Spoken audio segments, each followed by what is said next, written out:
It's Thursday. No, it's not. It's Friday, the 30th of December 2016. So we're coming towards the end of 2016, and having watched the Big Wipe last night, which I love Charlie Brooker, I think he's hilarious. Just I don't know anyone that's had a good year this year. You know, it's good and bad in every year, isn't there? But there's been quite a lot of negative things that have happened this year. But it's always good to have, at this time of year, it's always great, isn't it, to think, right, I'm going to have a really good year this year and put things in place. And I love a bit of stationery. I love a diary. I'm very keen on being organised and planning and sorting out different areas of my life, and it's interesting now being a psychotherapist. It's exactly what CBT is all about, and I did a lot of that just naturally anyway. I liked looking at the different areas of my life and trying to get what I wanted out of it. So I talked about I talked about last week, I did my first Facebook Live talking about people in distress, and I mentioned something called Great Dream, and basically the acronym stands for different areas of your life and how to be happy, and there are loads and loads of different acronyms for this and loads of ways of working it out, and people write books and they all say the same thing really.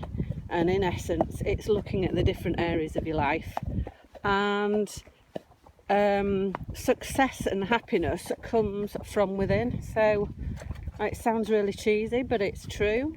So if you look at the different areas of your life, you will be successful and happy and everything else with it if you plan and review your life regularly. If you just drift along, you know, your life just happens. You don't set goals and you don't achieve in the same way that you could if you sat down and planned it. So I've got this great new diary. As I say, it's got the diary part in with my appointments time, so I can put all my clients in, but also put all my personal stuff in, so I know what I'm doing when. Now, I've been drawing up timetables, wasting a lot of time sort of organising my time via the 12-week plan and just doing it all on sheets of paper. Well, now I can actually do it in this diary, so I'm really chuffed I found it. And it's all about you know, what you're going to, like a to-do list for the week. But it does mention at the front of it a lot of the action plan. I must admit, I haven't read a lot of it because I know it's all going to be the type of thing that I do anyway, so I haven't bothered reading. But I think it'd be really good for clients to use, because I know part of CBT is looking at you know, in depth more into your personal life and looking into why, what things make you feel sad. Basically, when I first see a client, I will ask them to write a journal, and the journal is so important because you can start to see patterns forming, and when you have negative thoughts, you'll start to see that there's a pattern, and it happens with certain people, or it happens in certain situations. And if you take a step back and look at the way your thoughts and feelings and then your reaction to that, when you start to realise that that's not helpful, you can start to change it. But actually, when you're in the middle of it, you don't know you're doing it.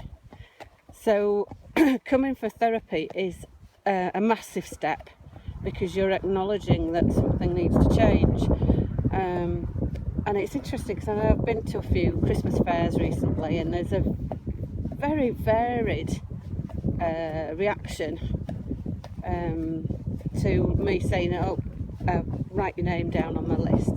You don't, write down if you're interested in psychotherapy or tutoring. And quite often people say things like, well, I'm fine, thanks. I'm a very rounded individual, there's nothing wrong with me. Which, yeah, well, there's nothing wrong with me. But I've been through therapy, and, it's actually, it doesn't have to be anything wrong with you. It just helps you. It's like, if you've got into the position where you're suffering from anxiety or depression, it's probably because lots of really challenging things have happened to you over your life, and it's just become too much, and you can't be strong forever. And we don't all sail through life without any issues. I think everybody has things that they need to face up to, and it's interesting because I know people that have been to therapy who thought, did it as helping out a friend or whatever, and all sorts of things become, it might be through work, you might be in management and have issues with certain staff, and when you start to analyse those problems, you start to realise there's a pattern in your behaviour and a reaction. The way you react to certain situations is causing certain problems with certain staff. That doesn't mean you've got anxiety or depression or anything else.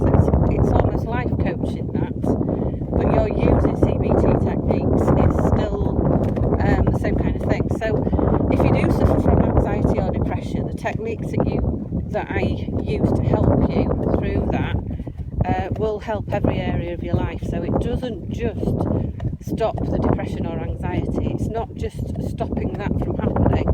It's a whole new toolbox for helping you in future. So if a similar situation arises, you can think, right, I could use this strategy, or I can try this, or so it gives you skills for life. And it builds resilience, and that is key, I think.